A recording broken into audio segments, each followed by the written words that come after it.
अच्छे गायक बनने के लिए जिन चीज़ों की आवश्यकता हमको चाहिए उसमें निरंतर रूप से हम देखते हैं कि अनुशासन और रियाज, इन दो के चलते कोई भी व्यक्ति जो संगीत में थोड़ी भी रुचि रखता होगा वो आगे चल करके एक बहुत ही अच्छा कलाकार निश्चित रूप से बन पाएगा।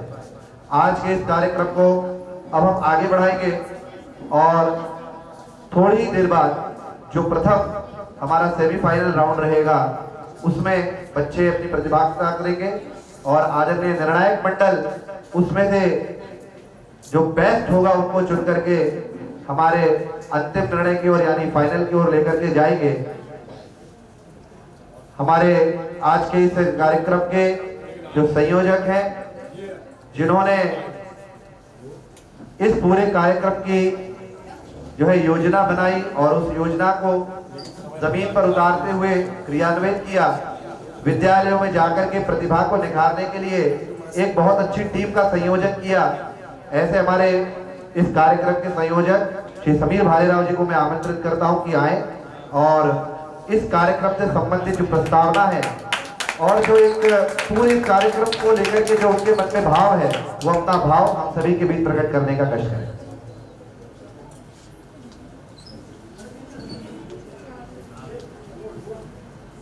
जागरण के 83 वर्ष पूर्ण होने के उपलक्ष्य में अंतर विद्यालयीन गायन प्रतियोगिता जो कि 1 अगस्त से प्रारंभ हुई थी और हम लोगों का बड़ा सौभाग्य है कि गुरुकुल म्यूजिक एकेडमी को इस कार्यक्रम को कराने का अवसर प्राप्त हुआ। मैं बहुत हृदय तल से आदरणीय सुरेंद्र भाई साहब का आभार व्यक्त करता हूं कि उन्होंने गुरुकुल म्यूजिक एकेडमी को इस लायक समझा कि वो इस कार्यक्रम को संपन्न करा सके। इस कार्यक्रम के लिए जिन हमारे निर्णायकों ने जो गुरुकुल एकेडमी के साथ रहे, वो सारे निर्णायक आदरणीय देवेंद्र ओझा जी जो हमारे निर्णायकों के अध्यक्ष भी हैं, आदरणीय विनोद शाक्य जी, विजय सिंह जी, जगदीश रायकवाड़ जी, उज्जवल देवधर जी, अरुण मकड़ारिया जी, विवेक गुप्ता जी, संजय तलवलकर जी जो हमारे सह संयोजक हैं, यश पाठक जी, सबने और इतने विद्वत लोग हैं कि इन्होंने अपने अमूल्य समय को देके इन विद्यालयों में गए और एक एक बच्चे को उन्होंने वहां से पिक किया।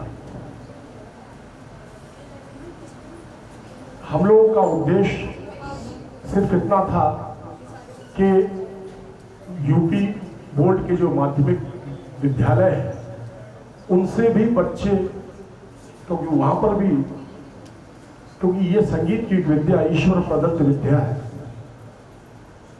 तो वहां से भी बच्चे निकल के आए। इस झांसी बुंदेलखंड का ये धरती बड़ी पावन धरती है। इसमें उस्ताद आदिल खान, डॉक्टर वृंदावन वर्मा, मैथिली शर्मगुप्त, ऐसे महान विभूतियां हुई हैं। इन्हीं विद्यालयों में से कोई ना कोई बच्चे आगे जाके इन्हीं नामों को से और भी आगे बढ़ने का प्रयास करेंगे। इस भावना के साथ हम लोगों ने ये कार्यक्रम किया कि सब बच्चों को एकत्र करके और उनमें वो प्रतिभा देखी जाए और उसके बाद उनको प्रशिक्षण के लिए, संगीत के लिए प्रेरित किया जाए ताकि वो आने वाले समय में बुंदेलखंड और भारत का नाम रोशन करें।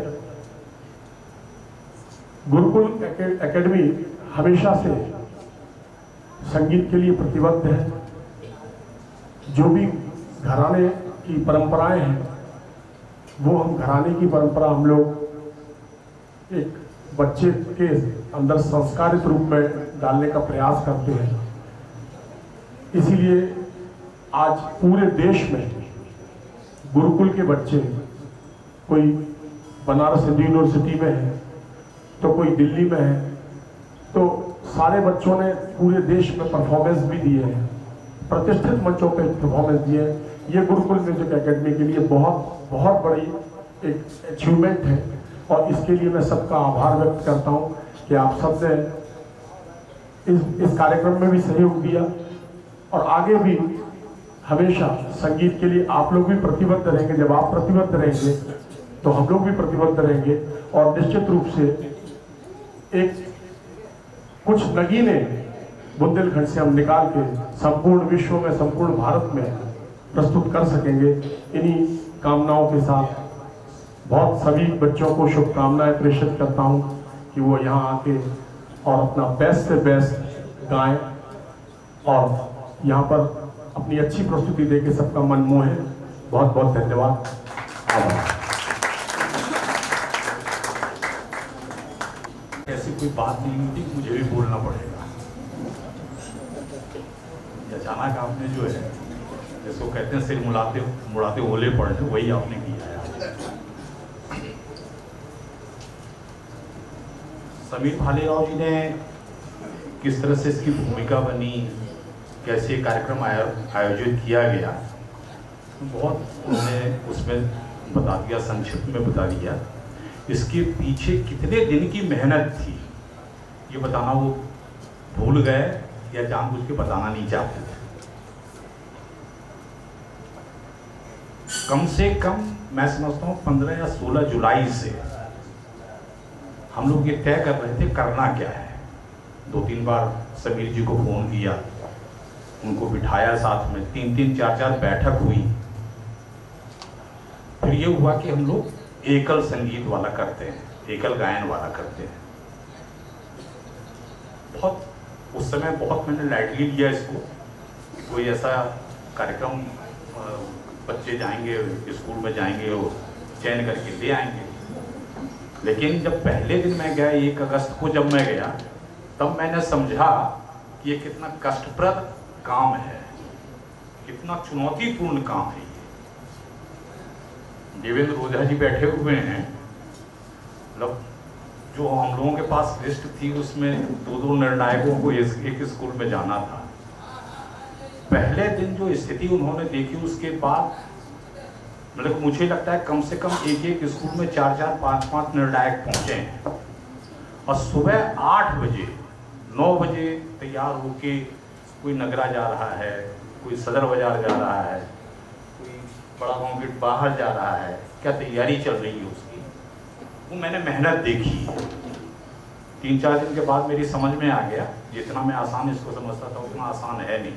और ये समीर भालेराव जी और उनकी टीम का ही वो मैं श्रेय दूंगा पूरा। वो बार बार कह रहे हैं कि जागरण ने मुझे ये उपलब्ध कराया, जागरण ने उपलब्ध कराया। ये जागरण ने सिर्फ एक प्लेटफॉर्म दिया है। जो आपने मोती चुने हैं वो आपने चुने हैं। मैं बहुत अधिक समय नहीं लूँगा क्योंकि फिर हमारा कार्यक्रम भी अभी, क्योंकि पहले सेमीफाइनल है, जूनियर सीनियर, फिर उसके बाद वो फाइनल में पहुँचेंगे, तो समय बहुत कम है। मैं जागरण परिवार की ओर से आप सभी का हृदय से आभार व्यक्त करता हूँ कि आपने इतना कीमती समय निकाला, अपने बच्चों को प्रोत्साहित किया और यहाँ लेके आए।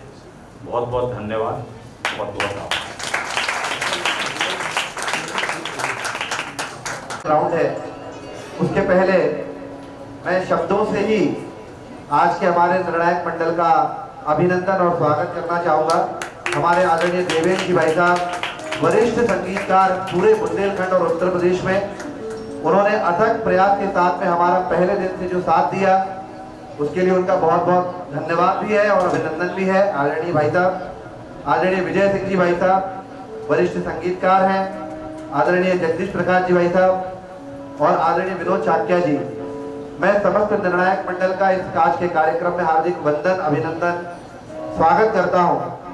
और हमारे इस निर्णायक मंडल की जो टीम है उसमें हमारे वरिष्ठतम साथी श्री देवेंद्र भाई साहब जी से मैं निवेदन करूंगा कि इस प्रतियोगिता से संबंधित कुछ बातें हमारे आज के जो प्रतिभागी हैं उनको संबोधित करने का कष्ट करें। मैं निवेदन करूंगा कि माइक हमारे एक माइक भाई साहब के पास पहुंचाने का कष्ट करें। आदरणीय देवेंद्र जी भाई साहब से निवेदन करूंगा कि अपने चाहे तो अपने साथ से ही वो संबोधित करें, कोई इसमें आपत्ति नहीं है।